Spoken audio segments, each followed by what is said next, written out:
RFI et France 24 présentent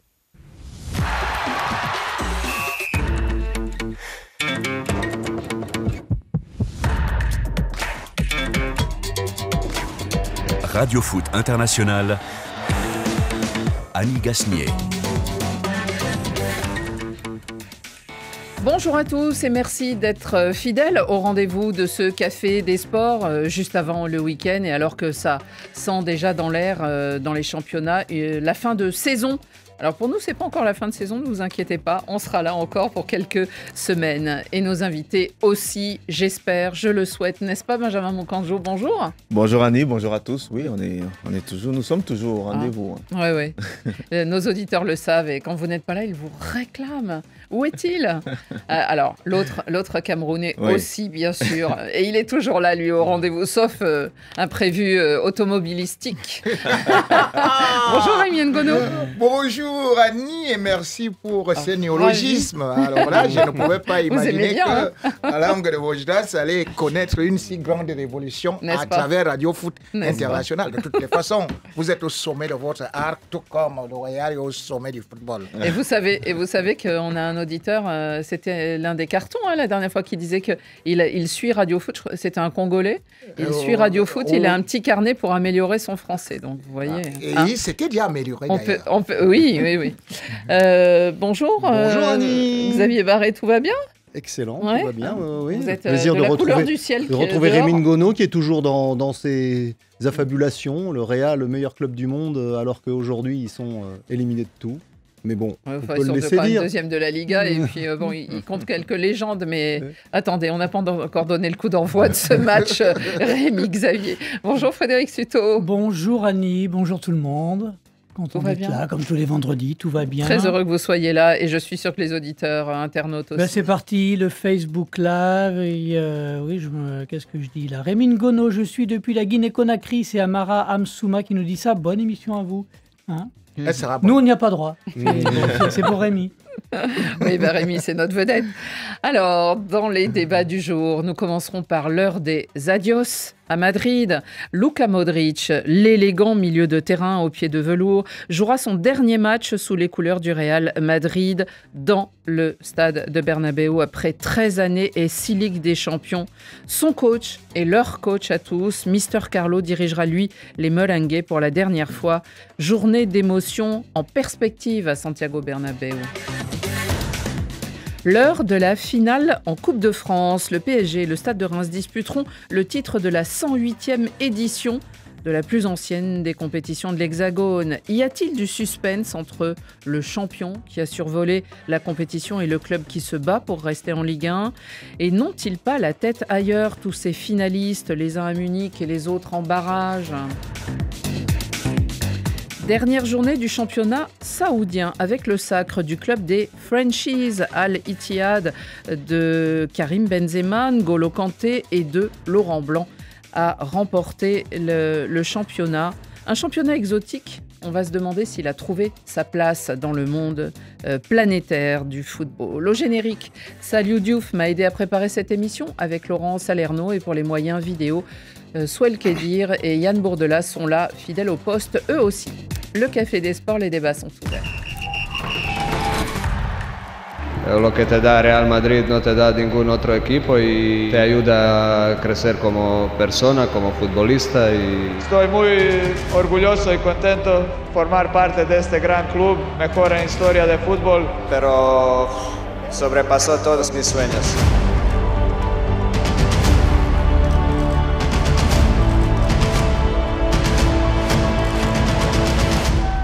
Luka Modric, madridista un jour, madridista toujours, pourrait-on dire, para siempre, parce que ce joueur disputera demain après-midi contre la Real Sociedad son dernier match au stade Santiago Bernabéu, 13 ans après avoir étrenné son maillot blanc de la Casablanca. 13 ans pour se forger aussi l'un des plus beaux palmarès au monde en 590 matchs.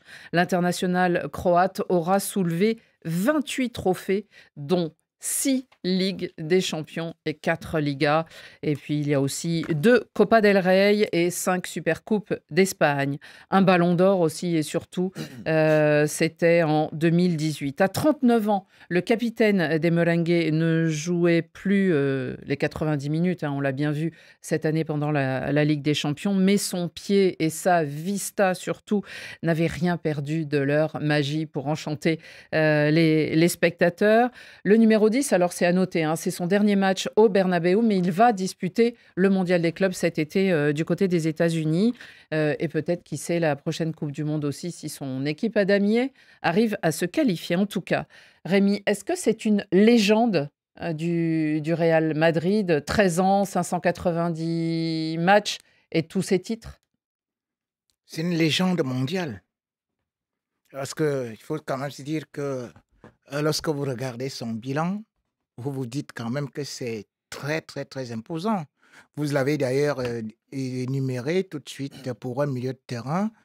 Et lorsque vous vous rendez compte que, avec tous les services qu'il a pu rendre, que au moment où il arrive au Real, c'est quand même le joueur qu'on qualifie comme la pire recrue en Espagne. Et puis finalement, Mourinho dit que vous allez voir ce qu'il va devenir. Donc quand il arrive quand même au Real Madrid... C'est vrai qu'il est arrivé de Tottenham. Ouais. Il n'arrive pas jeune, hein. Non, il n'était pas si jeune que ça. Il arrive à 26 ans, c'est-à-dire plus âgé que Kylian Mbappé. Ouais. Et finalement, qu'est-ce qu'on voit aujourd'hui? C'est que à cette époque-là, sa réputation ne l'avait pas précédé véritablement. Il l'a forgé. Il a forgé. Et puis finalement, aujourd'hui, on se rend quand même compte qu'à 39 ans, il a 6 Ligues des Champions. À 125 ans, le Barça en a 5. Donc, vous voyez que lui seul, il vaut déjà plus que la légende du Barça avec les mondiaux de club. Il ne perd pas la Super Coupe de club. Bref, il gagne un peu de tout et surtout les gestes techniques d'une incroyable finesse avec quand même à la clé. Il marque aussi quelques buts parce qu'il en a marqué 43 et puis 95 caviar. Benjamin, c'est vrai que c'est un joueur, quand on le voit jouer, on voit tout de suite qu'il éclaire le jeu. Et d'ailleurs, ces peu de minutes où il rentrait cette année en Ligue des Champions, on voyait tout de suite un changement, d'autant qu'ils avaient perdu Toni Kroos, qui était un peu son pendant. Oui, c'était un binôme qui a longtemps fonctionné ensemble, qui a permis au Real de gagner pas mal de titres. Il a été un peu orphelin de Toni Kroos cette saison, mais quand on voit quand même son parcours, je pense que ce n'est pas le joueur que tout le monde attendait forcément au Real.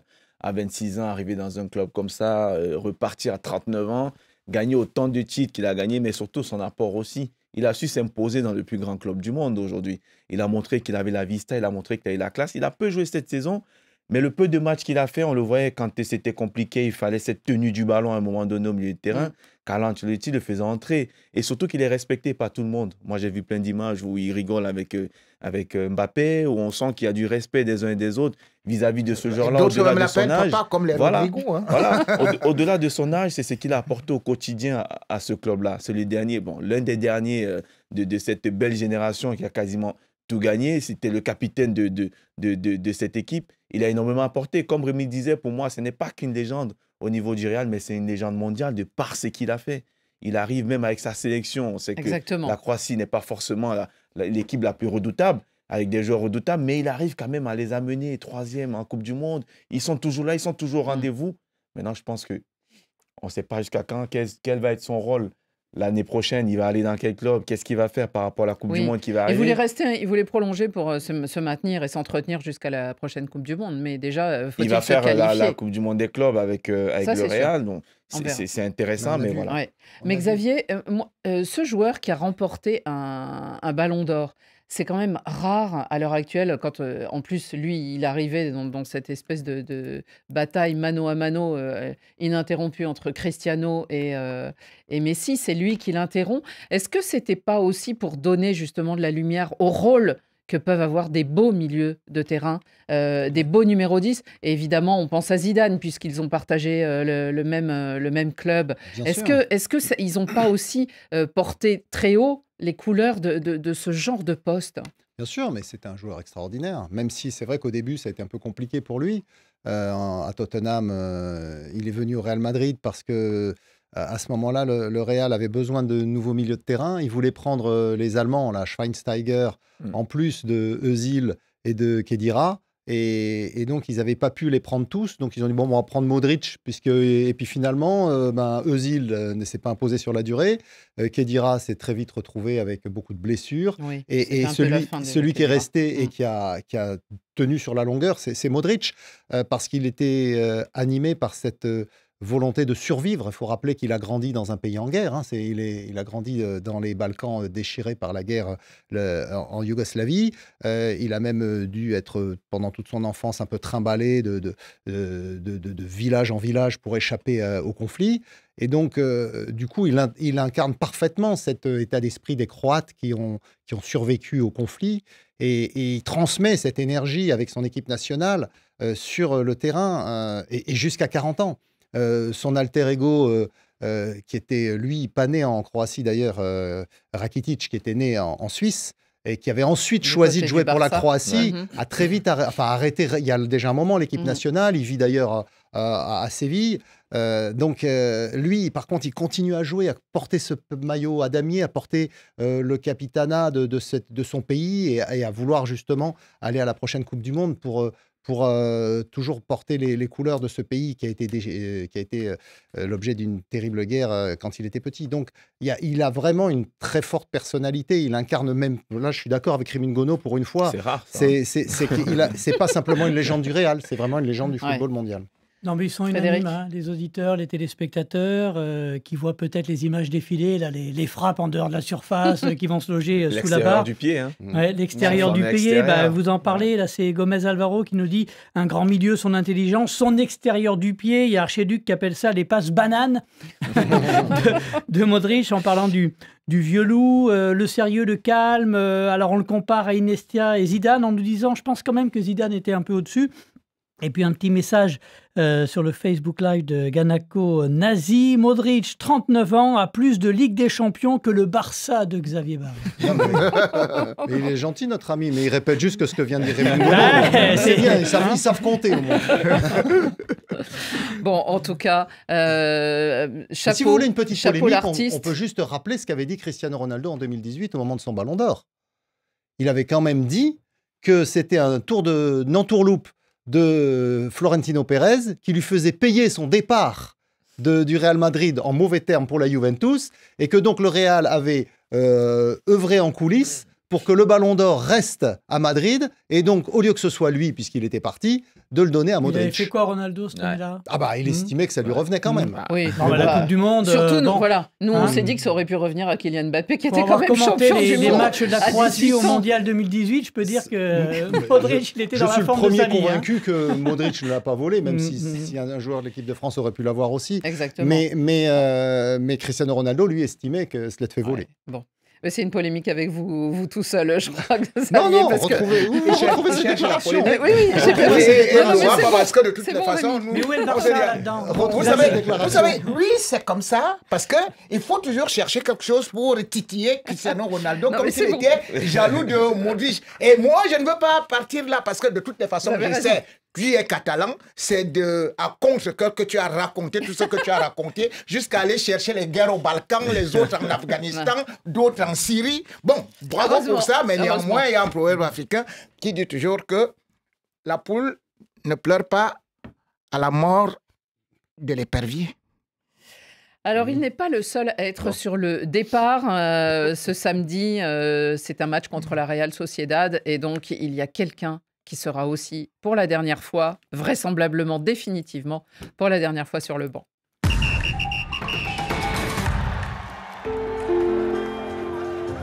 La luna de miel con el Madrid va a ser hasta el último día de mi vida.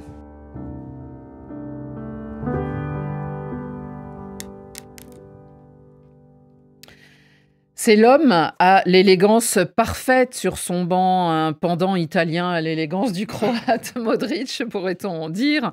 Alors lui, c'est des complets vestons sombres, des cravates sombres, des chaussures vernies aussi dans la pelouse. Le mister du vestiaire, l'Italien Carlo Ancelotti, dirigera pour la dernière fois le Real Madrid. L'entraîneur le plus titré passé à la Casablanca. Il est passé 2 fois, hein, il a fait 2 stages, 15 titres glanés, notamment 2 Ligues des Champions. On se souvient de la fameuse décima, la 10e que le Real a mis tant de temps à remporter. Et puis il a gagné la 15e actuellement. 2 Ligas aussi et plusieurs Coupes du Roi, 352 matchs. Alors il l'a annoncé, le futur sélectionneur, à partir de lundi. Lundi après-midi, il donnera sa liste du côté de Rio de Janeiro. Mais en tout cas, il l'a annoncé, jamais il n'entraînera un autre club que le Real Madrid dans sa carrière. Bon, les promesses valent ce qu'elles valent, mais on verra bien. En tout cas, est-il lui aussi, Rémi, légendaire, Carlo Ancelotti? Bien sûr, dans la mesure où Muñoz, aujourd'hui, son bilan a été battu. Si lui, en 605 matchs, il n'a pas pu avoir les 15 trophées d'Ancelotti, cela veut dire qu'Ancelotti est très au-dessus. Aujourd'hui, Ancelotti, quand vous essayez de regarder le nombre de Ligues des Champions qu'il a remporté en 77 matchs, ça lui fait 3 Ligues des Champions. Alors, si vous regardez aussi les clubs et super clubs et tout, ça, c'est les bilans qu'il peut au moins assumer. Donc, aujourd'hui, quand on voit ce Carlo Ancelotti, c'est que, bien évidemment, il s'est retrouvé cette saison en difficulté. La difficulté, je l'avais déjà évoquée ici. Quand vous n'avez pas une base défensive, vous ne pouvez rien. Les gens oublient que, par exemple, l'année dernière, le même Carlo Ancelotti, devant Barça et devant toutes les autres équipes, il ne perdait pas et que c'est juste 2 défaites pendant toute la saison. Et donc, quelqu'un qui avait tout remporté cette saison, on disait déjà qu'il est mauvais, mais de toutes les façons aussi, Carlo Ancelotti, il a beaucoup duré, il avait déjà sa notoriété. Et du moment où le Real est en train de se réinventer, il est normal qu'il aille se reposer et surtout qu'il sorte avec une certaine dignité, parce qu'il y a un proverbe africain qui dit « Quand le poisson dure au marché, il pourrit ». Il est quand même 2e de ce championnat, de cette Liga. Il était temps de partir, là, je pense. Mais voilà, Benjamin, est-ce qu'il était temps de partir, ou il était temps de partir parce que lui était à bout d'idées, ou il est temps de partir parce que, bon, il y avait une certaine inertie, et notamment, Rémi le dit, mais parce qu'aussi on ne lui a pas forcément donné les moyens cette saison. Oui, je pense qu'on ne peut pas uniquement mettre, entre guillemets, l'échec du Real sur la responsabilité, sur le dos de Carlo Ancelotti. Je pense que le Real s'est trompé depuis le début de la saison, de par son recrutement. On a basé le recrutement que sur un joueur, c'est Mbappé. On a obligé de construire une équipe avec une défense. Et puis, il y a aussi des facteurs qui ont permis à ceux qui se retrouvent dans cette condition-là. Il y a eu des blessés, énormément de blessés. Il a été dessiné sur le plan défensif. Il a toujours essayé d'inventer, de créer quelque chose. Mais je pense que je ne vais rien enlever à tout ce que Rémi l'a dit. Mais on peut quand même se poser la question. C'est vrai que les stats sont là. Les trophées sont là, les victoires sont là, mais très souvent, on a demandé à ce que les équipes de Carlo Ancelotti, je ne parle pas que du Real, même quand il était à Milan, puissent nous proposer quelque chose de différent dans le jeu, quelque chose de séduisant. Ça a souvent été des équipes ultra, bon, pas ultra défensives, mais ultra efficaces. C'est pour ça qu'il a bâti son empire avec cette efficacité-là qu'on lui reconnaît, qu'on reconnaît souvent à des entraîneurs italiens notamment. Et bien sûr, c'est un grand entraîneur, c'est une légende. Et pour moi, il était temps qu'il passe à autre chose.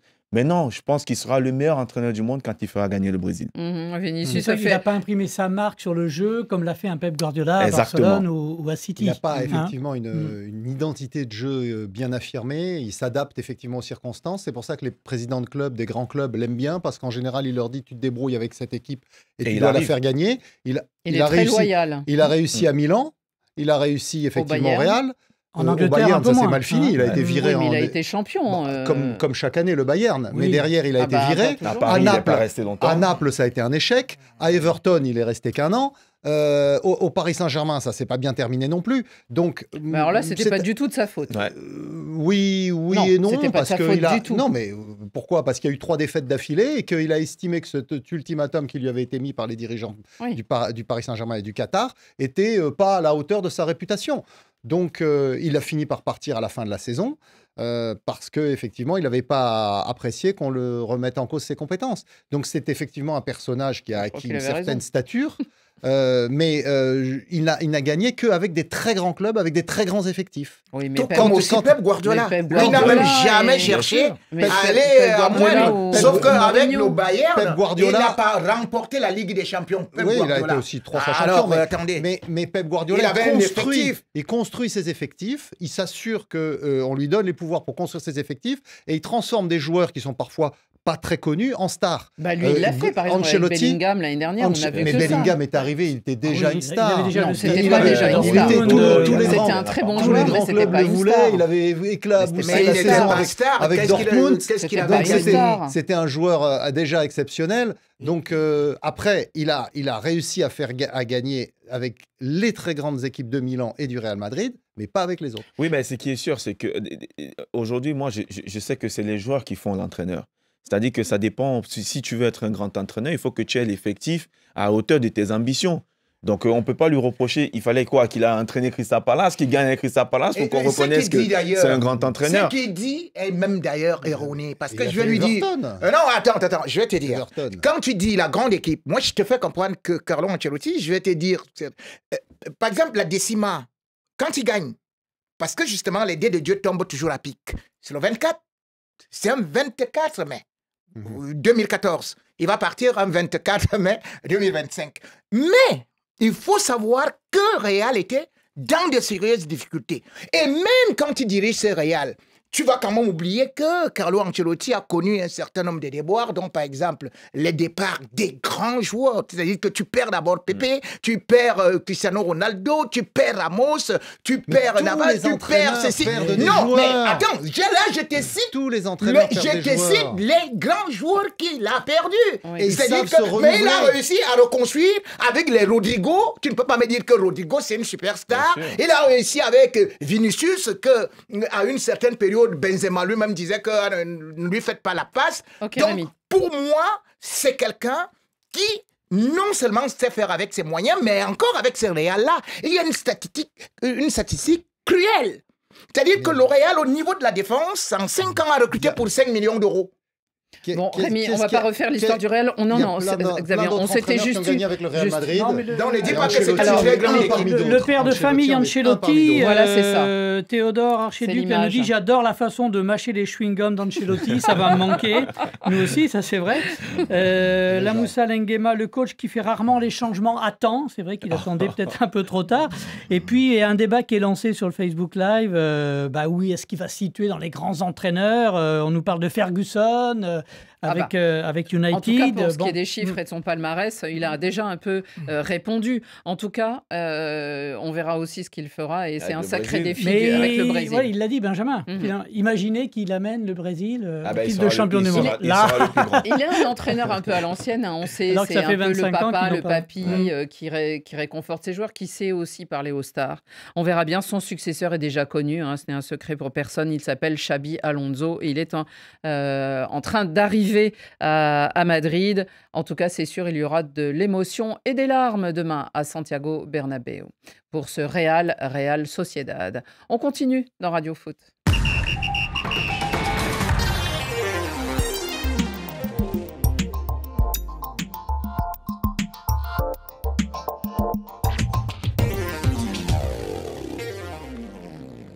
C'est un trophée plus que centenaire et d'ailleurs c'est normal, elle a été sculptée en 1916, cette belle Coupe de France.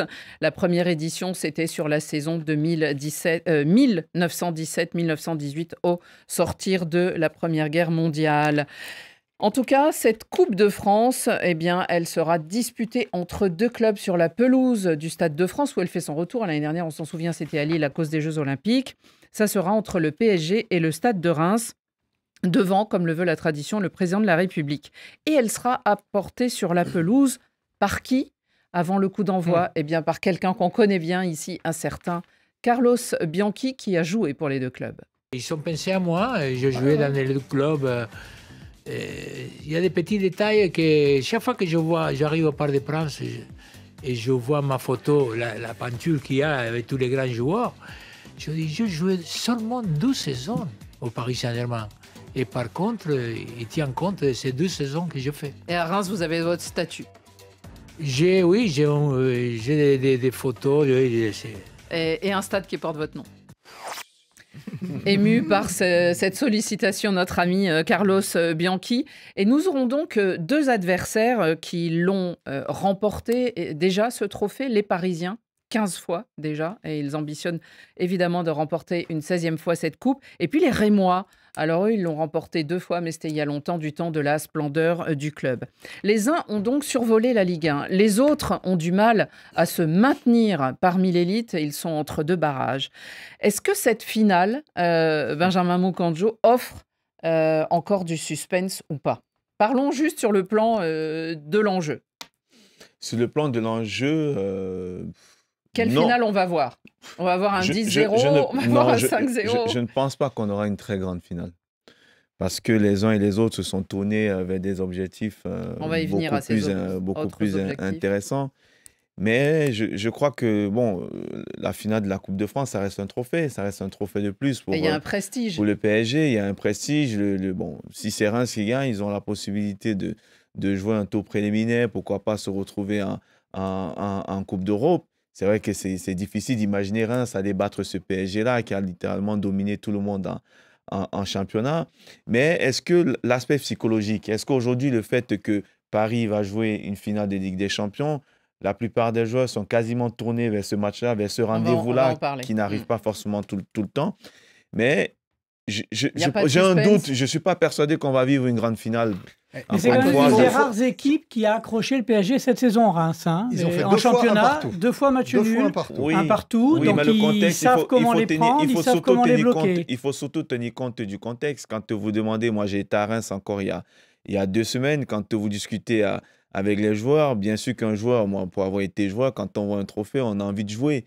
Mais quelque part, il ne faut pas oublier, on va en parler, c'est vrai, ce qui va arriver, le contexte, ça, il ne faut pas le mettre de côté. C'est vrai. Xavier, parce que finalement, des fois, on se dit, un match avant, il y a toujours un suspense, une finale est une finale, un match est un match et tout, mais ça garde quand même une certaine saveur, cette finale de la Coupe de France, pour vous? Moi, je me réjouissais de voir cette affiche entre un club, le nouveau riche du football français, le nouvel ogre du football français, et puis le grand club historique. Les années 50. C'est quand même 2 finales de Ligue des Champions, à l'époque, c'était la Coupe d'Europe des clubs champions. Et donc 2 Coupes de France. Oui, et 5 titres, 5 ou 6 même titres, 5 titres de champion de France. 6. Donc du coup, le Stade de Reims, ça reste un grand nom qui avait disparu, qui est revenu, et de le voir en finale, c'était formidable. Malheureusement, il se retrouve 18e du championnat, 16e, pardon, 16e. Et donc en barrage. Et d'ailleurs, c'est le club, Reims, qui, après les Européens, va avoir disputé le plus de matchs, toutes compétitions confondues, cette saison. Là, ils vont jouer le 41e match leur 41e match de la saison. Tous les autres clubs de Ligue 1 sont derrière, sauf ceux qui jouaient les Coupes d'Europe. Donc, ça montre que c'est un club qui n'était pas taillé pour faire face à tous ces défis. Et là, on sait clairement que la priorité pour eux, c'est le maintien. Donc, cette finale de Coupe de France, elle tombe presque pas bien. Elle tombe mal, et c'est dommage. Non, mais sans même parler de l'adversaire qui est Reims cette année. Sur les 10 dernières années, le PSG a disputé 8 finales de Coupe, ils en ont perdu une seule. C'était contre Rennes. Au tir au but. Mais la coupe, c'est déjà une tradition à Paris. Oui, exactement. Bon. Mais en même temps, je crois que Luis Enrique a répondu sur ce sujet. Il a dit que de toute façon, à une semaine de la Ligue des Champions, c'était bien d'avoir un match de compétition pour vraiment garder le rythme et se préparer. On va glisser vers ce sujet, mais Rémi, quelques mots sur cette finale. Vous aurez envie de la regarder? Il y a encore du spectacle? Je vais la regarder parce que je suis journaliste sportif. Mais à dire vrai, oui, mais à dire vrai, parce que quand même, quand vous essayez de regarder ce qui se passe, l'équilibre est quand même patent. Parce que rien que quand vous avez devant vous Reims, c'est 33 buts marqués. Et donc, c'est l'équivalent de Dembélé, lui seul. Oui, je me rends compte. Rémi, parlons-en de cette équipe du Paris Saint-Germain. A-t-elle déjà la tête à Munich?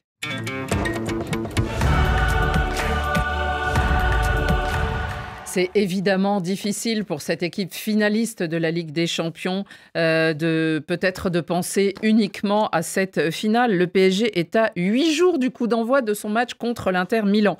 Alors même si leur entraîneur, Rémi, a menacé les joueurs en disant qu'il ne ferait pas jouer ceux qui ne sont pas concentrés sur le match de samedi, quel effet selon vous, quel impact? Il en est capable.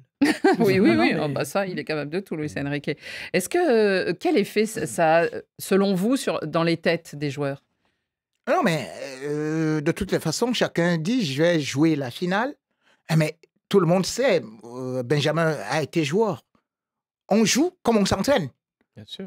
Alors là, c'est un grand entraînement, donc c'est en compétition. Si vous ça leur permet de garder le rythme. Justement, de garder le rythme, c'est plutôt une très bonne chose et qu'ils mettent de l'impact.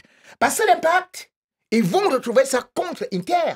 Parce qu'il faut savoir que Inter, par exemple, a aussi décidé de mettre quelques jours un peu au repos, tels que Thuram, tels que Lautaro Martinez, et tels que Dumfries. Oui, ils l'ont fait même la semaine dernière. Voilà. Donc, cet Inter, fait quand même jouer ces jours-là, avec les dernières minutes. Mais le Paris Saint-Germain, aujourd'hui, se doit de se mesurer à une équipe qui sera accrocheuse. Ça, c'est vrai parce que même s'ils ont un double objectif de maintien, peut-être de remporter un trophée, mais ils ne partent pas en victime résignée. Non. Donc, le PSG doit tout faire pour gagner le match et surtout montrer à Inter que nous pouvons rivaliser sur le plan physique. Non, il y a un petit message pour Benjamin, là, parce qu'il le voit en plateau, ancien joueur, il parle des matchs à jouer, des trophées à gagner. Et Jousma Mampouya aimerait bien le voir sur la pelouse demain. Il a encore l'âge de jouer, Benjamin, au Congo-Brazzaville. Hein, il nous envoie ce message du Congo. Les locaux ont 2 fois ton âge. Benjamin je vais mettre le maillot des Reims demain. Alors oui, Benjamin. Et Benjamin, justement, est-ce qu'on n'a pas peur de se blesser quand on dispute une finale de Coupe de France avant une finale de Ligue des Champions? Justement, ça, c'est ce que je voulais dire, parce qu'on y pense forcément. On y pense, on sait qu'on a un grand rendez-vous qui va arriver une semaine après. On va quand même avec de l'appréhension, parce que cette finale, même si ça reste une finale, encore une fois de plus, c'est un trophée à gagner. Mais on sait qu'aujourd'hui, le PSG, l'objectif, c'est quoi? C'est la Ligue des Champions. Et en plus, si vous vous rappelez, je ne sais pas si vous avez regardé lors des trophées UNFP, la sortie de Dembélé, quand Thomas Tuchel lui pose la question, il dit, alors, vous avez encore des trophées à gagner. Mais lui, il pensait tout de suite à la Ligue des Champions. Il a oublié qu'ils avaient une finale de Coupe de France à jouer. Donc, c'est pour vous dire que même les joueurs dans leur tête, aujourd'hui, même s'ils ne vont pas le dire ouvertement, on sait très bien qu'aujourd'hui, dans la tête de tout un chacun, de tous ces joueurs-là, ça reste des grands champions, parce que je suis persuadé qu'une fois qu'ils seront sur la pelouse, ils vont se mettre en condition de le gagner, ce match-là. Mais forcément, le Stade de France, il y a 80 000 personnes, c'est la fête quand même. Ah oui, c'est la belle fête. Alors, il y a d'un côté le Paris Saint-Germain et puis de l'autre côté, il y a Reims qui peut avoir la tête au barrage.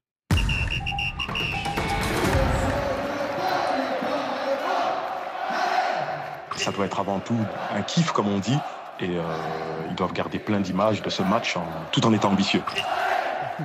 Alors, c'était l'entraîneur que vous venez d'entendre, Samba Diawara, que nous avons eu hier en direct dans Radio Foot. Et évidemment, il leur dit profitez de la fête. Mais Xavier, quand on voit le gouffre de la Ligue 2 si près, qu'on a déjà disputé un barrage, bon, on n'a rien perdu, mais on n'a rien gagné non plus, 1-1 contre Metz. Là, le match retour, le barrage retour sera jeudi soir à Metz. Non, il sera à Reims, justement. Il sera à Reims.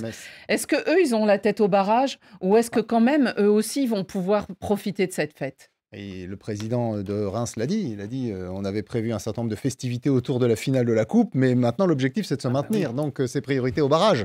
On ne sait pas quelle équipe va aligner Samba Diawara. Bon, il n'a pas non plus un effectif pléthorique, mais il est possible qu'il y ait certains joueurs qui sont des titulaires qui se retrouvent plutôt remplaçants dans la perspective du barrage. Retour. Donc, la priorité, elle est à ce maintien. Et effectivement, ça dégrade un peu l'intérêt de cette finale à cause de cette situation. Non, mais c'est terrible. S'il en arrive effectivement à laisser certains cadres sur le banc pour les préserver pour ce barrage retour, on comprend tout l'enjeu économique qu'il peut y avoir, mais une finale de coupe, ça ne se présente pas tous les matins, surtout quand vous jouez à Reims. Le calcul, il est fait, il est très simple. Soit tu la joues à fond, avec le risque que derrière, bon, ça ne te garantit pas que tu vas passer contre Metz non plus, mais économiquement parlant, si Reims se retrouve en Ligue 2, c'est une catastrophe. On n'est même pas sûr qu'ils pourront faire la saison prochaine. Ils ont connu 2 descentes dans le passé. Mais même s'ils ne vont pas le dire, parce que ça reste des compétiteurs, on sait très bien que s'il faut faire un choix, le choix, c'est de rester en Ligue 1. Parce que la Coupe de France l'année prochaine, tu peux retenter de la gagner. Certes, tu ne vas pas peut-être arriver en finale, mais chaque année, tu as la possibilité de la jouer. Même étant en Ligue 2, tu peux encore la jouer. Donc, tout le monde a la possibilité de gagner une Coupe de France. Mais la Ligue 1, quand tu descends économiquement parlant pour un club comme Reims, qui a déjà des grandes difficultés financières, ça va être une catastrophe. Et puis les lieux où vont jouer aussi les équipes. Après, c'est évidemment dans des stades de moindre prestige et tout ça. Pour arriver en finale, ils sont passés 2 fois au tir au but. Donc c'est une équipe qui a vraiment très peu de marge par rapport à ces rivaux. Il y a Donnarumma en face. En conclusion, on dira que le meilleur gagne cette finale de Coupe de France. Allez, un petit tour dans un championnat exotique.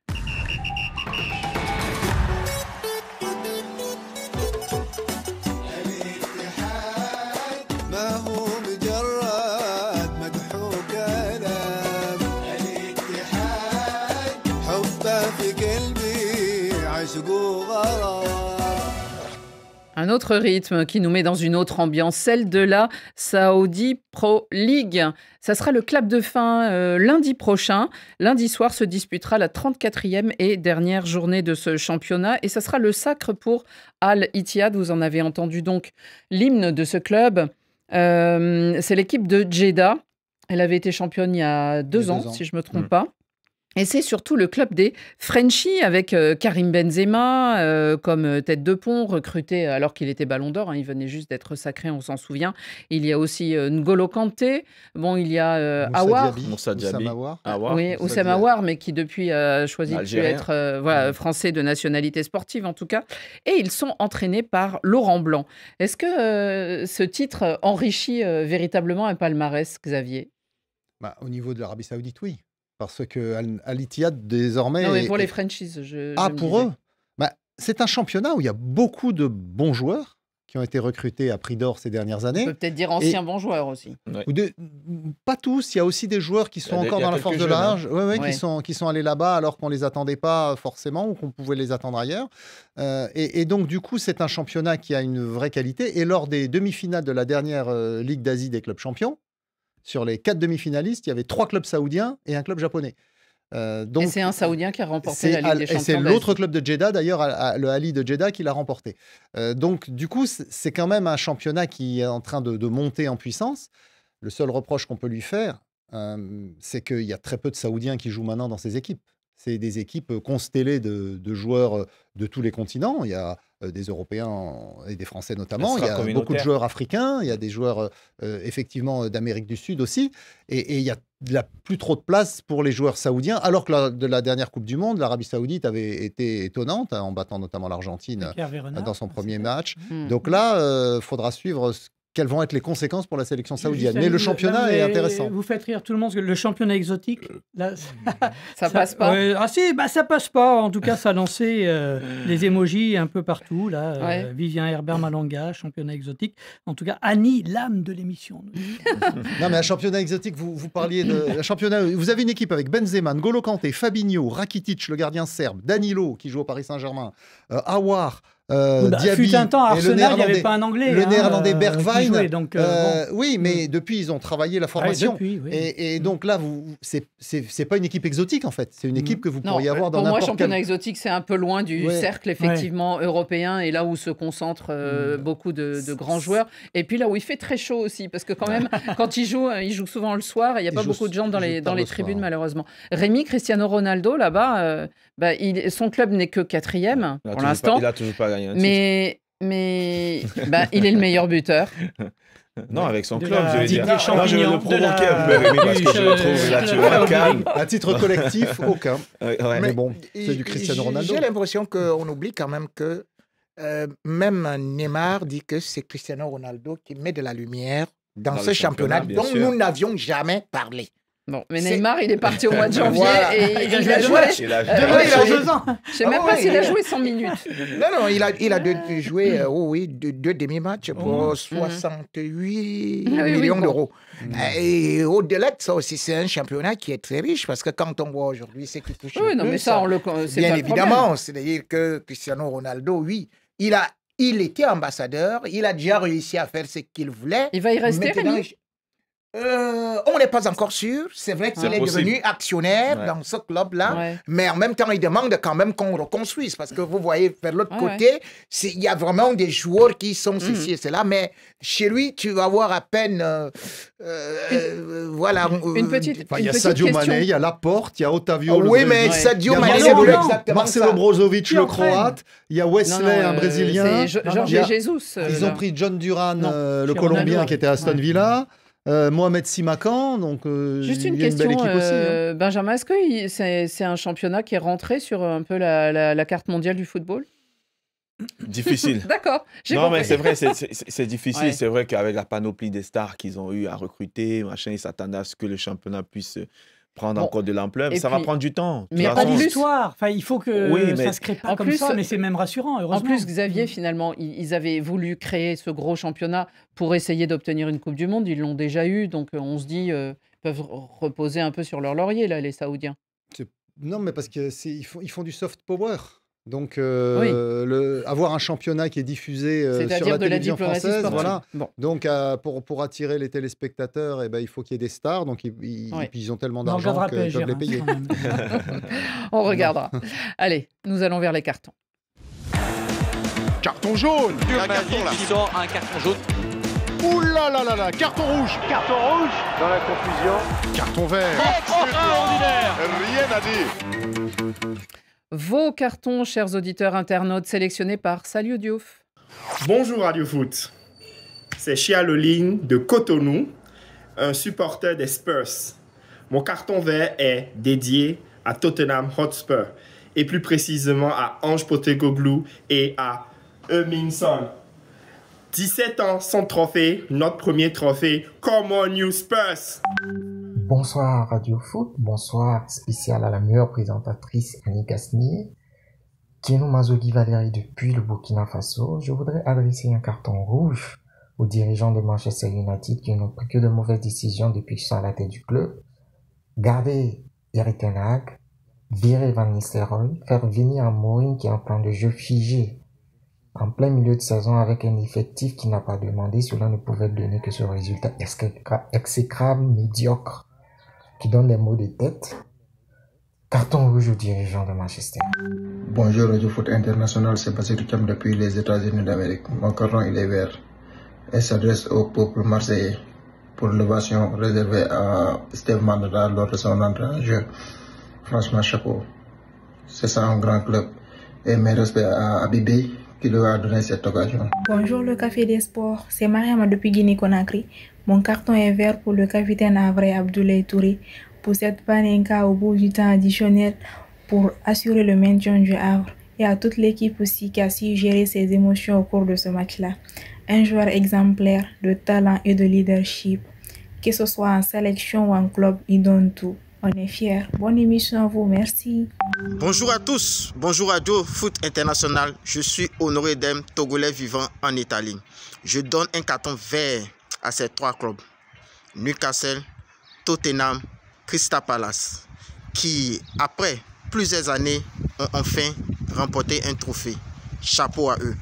Bonsoir le Café des Sports, double carton vert pour les Yéyés du stade d'Abidjan. Les Bleus et Rouges sont champions de Côte d'Ivoire 56 ans après leur 5e couronne. Bravo au coach Alexandre Lafitte et à ses Yéyés. Et aussi au Barça, félicitations à la famille de Rémi Ngono qui doit être très heureuse. Salut Radio Foot International, c'est Moussa Faye depuis le nord-ouest de l'Italie. Je donne un carton vert à Fadiouf Ndiaye, capitaine de l'US Ouakam en première division sénégalaise, décédé lors du match contre Oslo, à la mi-temps du match contre Oslo. Repose en paix, cher frère. Bonjour le Café des Sports, ici Germain Pénarius depuis Lunéville. J'adresse un carton rouge à Ruben Amorim de Manchester United pour sa mauvaise gestion du collectif. 15 secondes ne suffiraient pas, mais je ferai de mon mieux. Pourquoi? Parce que Garnacho, on a vu dès son entrée la force, l'impact qu'il a apporté. Il n'aurait pas dû être sur le banc de touche déjà pour commencer. Et moi, à ma place, je mettrais Eriksen au milieu de terrain parce que personne ne s'en passerait d'un joueur aussi expérimenté pour apporter sa qualité de jeu, sa qualité de passe au sein du milieu de terrain, chose qui a manqué pour cette équipe de Manchester United. Et nous pouvons observer aussi le jeune Mainoo qui, pour moi, était une déception de le voir sur le banc de touche. Notamment Amad Diallo, avec sa capacité de percussion qui n'a pas su être accompagné par le milieu de terrain, c'était très dommage. Et quand vous voyez l'équipe qui débute le match de Manchester, et quand vous voyez le banc de touche, je crois qu'il y avait quand même pas mal de gens qui pouvaient sauter. Mais c'est dommage. Je pense que, pour ma part, Amorim devrait partir parce que c'est pas l'homme du moment. Merci et bien de choses à vous. Ciao. Bonjour Radio Foot International. Bonjour, moi c'est Abdullah Hussein depuis la République centrafricaine, précisément à Bangui. Alors, mon carton il est vert. Blanc. Ça va directement aux 3 légions du football qui ont décidé de laisser un club respectivement. Il s'agit de Kevin De Bruyne, Luka Modric, Thomas Müller. Vraiment, je l'encourage et je le souhaite bon vent dans leur nouveau club. En passant, Tottenham champion. Salut Rémi Ngolo. Salut Ali Gasnier. Alors, c'est vraiment la famille formidable. On vous remercie parce que vos petits, ils sont, on a l'impression qu'ils s'y connaissent autant au foot que le papa. Merci à tous de ces cartons et à la jeune fille de Guinée, bien sûr. Et justement, notre carton vert aujourd'hui à l'équipe de Radio Foot, et je prends la main, excusez-moi, mais il va à Ama Ba, une jeune fille de 18 ans, encore lycéenne à Conakry et qui rêve de commenter des matchs. Elle s'entraîne déjà, écoutez. Et c'est parti, le disque qui se dégage à l'image de Lionel André Messi. Et toujours dans la surface de réparation, interception rapide par le 8. Dans 5 à moi, je me vois animer un match à la canne. Vous avez vu, Rémi? C'est extraordinaire. Magnifique, ça. Ouais. Une jeune fille qui rêve d'être journaliste, et d'être journaliste sportive et de commenter des matchs. Et elle le dit, dans 5 ans, je veux commenter la CAN. Alors, comme quoi, vous la croiserez peut-être, Benjamin, et vous vous souviendrez. Benjamin, la couleur de votre carton? Mon carton, il est vert. Mon carton, il est vert et il est pour l'AS Nancy-Lorraine. D'abord, dans un premier temps, qui a passé 2 saisons en national, qui va retrouver la Ligue 2, le championnat professionnel. D'où mon carton vert. Et la vraie raison de mon carton vert, Annie, c'est ce qu'a fait ce club-là, un club qui met aussi cher, qui a décidé d'organiser le 1er juin prochain un match en hommage à Landry Nguemo, qui a été décédé, avec la participation de ses amis de Nancy, de Bordeaux, des différents clubs où il a joué, et de quelques joueurs des Lions Indomptables qui seront présents. Donc j'avais envie de leur adresser ce carton. Ben, bien sûr, bien évidemment. Vous avez fait bien évidemment, j'y serai. Et je trouve très que c'est carton. une très très belle initiative de la part de ce club-là. Et j'espère qu'il y aura énormément de personnes qui viendront pour passer ce bon moment. Eric Rabessandratana avait aussi salué la remontée de ce club, lui qui a fait partie de l'effectif. Rémi, la couleur de votre carton? Carton vert à Yves Bissouma, qui est le capitaine des Aigles du Mali. Alors, je lui donne d'abord ce carton vert parce qu'il a remporté un trophée et c'est un joueur formé en Afrique. C'est-à-dire qu'il a joué dans un club qu'on appelle AS Real Bamako. Je comprends. Bien évidemment. La filiation. Oui, voilà. Il a remporté avec Tottenham. Avec Tottenham, bien évidemment. Quand il arrivait là, on disait que non, Tottenham ne gagne rien. Et tout, il devient le 5e joueur malien à remporter un trophée européen. Parce qu'il est allé dans un club où on disait on ne gagne jamais. Il est parti avec le Indien, il a remporté. Bravo. Comme le dit un proverbe africain, si tu as peur des étincelles, ne deviens pas forgeron. Xavier Barré. Oui, notre ami en Centrafrique l'a cité parce qu'on a fait un grand hommage à Modric, mais il y a eu aussi un joueur très important qui a fait ses adieux à son public cette semaine. Il va encore jouer ce week-end, c'est bien sûr Kevin De Bruyne. Et il est resté 10 ans à Manchester City, qui lui doit énormément parce 19 que trophées. C'était le petit génie du football des Citizens. Donc, hommage à lui. Couleur bleu ciel. Et puis, il ne veut pas arrêter. On va voir avec quelle destination il va prendre dans les semaines à venir. Frédéric. C'est un carton vert au féminin pour le coup de chapeau à 2 joueuses qui ont marqué l'histoire de l'équipe de France et qui là ne sont pas appelées par le sélectionneur Laurent Bonadei, et on peut sans doute se douter que c'est la fin de l'aventure en bleu. Wendy Renard, 34 ans, 164 sélections, 39 buts, elle les met de la tête la plupart du temps. Eugénie Le Sommer, 200 sélections pour elle. On ne les reverra sans doute plus en bleu, mais chapeau à elle. Et on se quitte avec une très belle photo de football en noir et blanc pour dire adieu, adeus, à Sébastien Salgado, le grand photographe brésilien décédé aujourd'hui à 81 ans. Et il aimait le foot lui aussi. Comme nous tous, merci et bon week-end.